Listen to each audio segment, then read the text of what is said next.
తెలంగాణలో నీటి కష్టాలు మొదలయ్యాయి. జీహెచ్ఎంసీ పరిధిలో భూగర్భ జలాలు అడుగంటాయి. సందడిలో సడేమియా అంటూ గ్రేటర్ హైదరాబాద్లో జలదోపిడీ చేసేస్తున్నారు. చెరువుల పక్కన ఖాళీ ఫ్లాట్లలో ఎక్కడ పడితే అక్కడ బోర్లు వేసి నీటిని తోడేస్తున్నారు.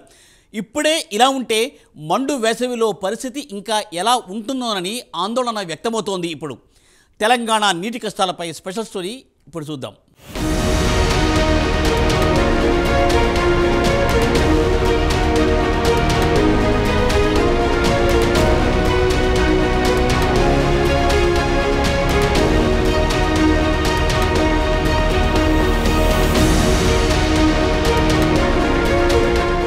తెలంగాణను నీటి ఎద్దడి వెంటాడుతోంది. ఎండలు ఇంకా ముదరకముందే భూగర్భ జలాలు పాతాళానికి పడిపోయాయి. ఇళ్లలో బోరుబావులు అడుగంటిపోవడంతో నీటి కష్టాలు ప్రారంభమయ్యాయి.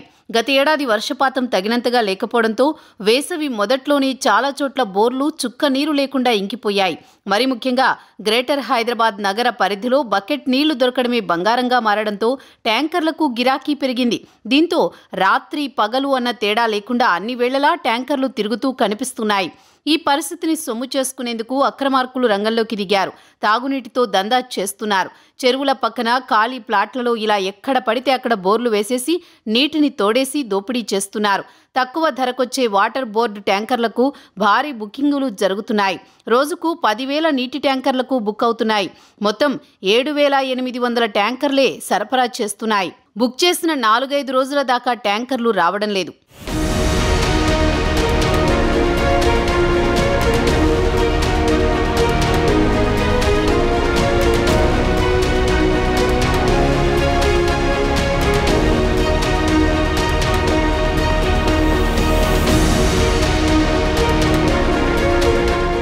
తెలంగాణ రాష్ట్ర వ్యాప్తంగా రిజర్వాయర్లలో నీటి మట్టాలు అడుగంటడం, భూగర్భ జలాలు పడిపోతుండడం, పలు ప్రాంతాల్లో తాగునీటికి ఇబ్బందులు మొదలయ్యాయి. ప్రస్తుతం 67 పట్టణాలతో పాటు ఖమ్మం, కరీంనగర్ కార్పొరేషన్లలో మంచినీటి సమస్య తీవ్రంగా ఉంది. దీంతో సర్కారు అప్రమత్తమైంది.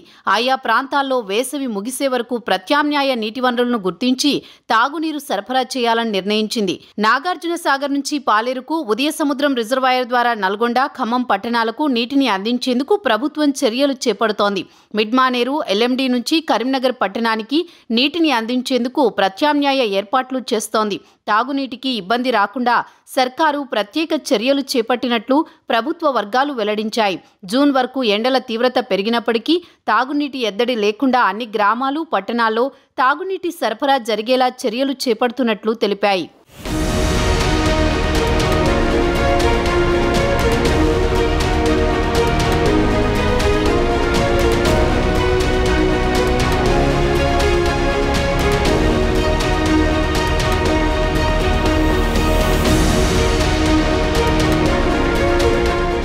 రాష్ట్ర సగటు వర్షపాతం 906.3 మిల్లీమీటర్లు కాగా నిరుడు 1387.8 మిల్లీమీటర్ల వర్షపాతం నమోదైంది. అంటే సగటు కన్నా 53% వర్షపాతం ఎక్కువ నమోదు కావడంతో కరువు ఛాయలు కనిపించలేదు. కానీ ఈ ఏడాది 914.9 మిల్లీమీటర్ల వర్షపాతం మాత్రమే నమోదైంది. మార్చి 7 నాటికి సగటు వర్షపాతం 866.7 మిల్లీమీటర్లుగా నమోదైంది. గత ఏడాదితో పోలిస్తే ఇది 5% ఎక్కువే. కానీ సూపర్ ఎల్నినో ఎఫెక్ట్ వల్ల ఈ ఏడాది అటు వర్షాల్లో ఇటు ఎండల్లో తీవ్ర వ్యత్యాసాలు తలెత్తుతున్నాయని వాతావరణ నిపుణులు చెబుతున్నారు. ఈ ఏడాది వానలలో సగటు కన్నా ఎక్కువ వర్షపాతం నమోదైనప్పటికీ ఆ వర్షపాతం అంతా కేవలం వారం 10 రోజుల్లోనే రికార్డు కావడం, ఆ తర్వాత వర్షాలే లేకపోవడంతో ఇలాంటి పరిస్థితులు ఏర్పడ్డాయి. దీంతో 53.45 మిల్లీమీటర్ల లోటు నమోదైంది. అలాగే ఈ ఏడాది జనవరి, ఫిబ్రవరి నెలలో కలిపి 12 మిల్లీమీటర్ల వర్షం కురవాల్సి ఉండగా 100% లోటు ఉన్నట్లు రిపోర్టులు చెబుతున్నాయి. ఈ తేడాల వల్లే ప్రాజెక్టుల్లో నీటి మట్టంతో పాటు గ్రౌండ్ వాటర్ లెవెల్స్ కూడా వేగంగా పడిపోతున్నాయి. మరోవైపు ఈసారి ఎండాకాలం కూడా త్వరగా ప్రారంభమైందని నిపుణులు చెబుతున్నారు. కృష్ణా, గోదావరి రిజర్వాయర్లలో నీటి మట్టం పడిపోవడంతో మే నెలలో మరింత ఇబ్బందులు తలెత్తే అవకాశాలున్నాయని తెలుస్తోంది. నీటి కష్టాలు తొలగాలంటే వరుణుడి కోసం వేచి చూడాల్సిందే.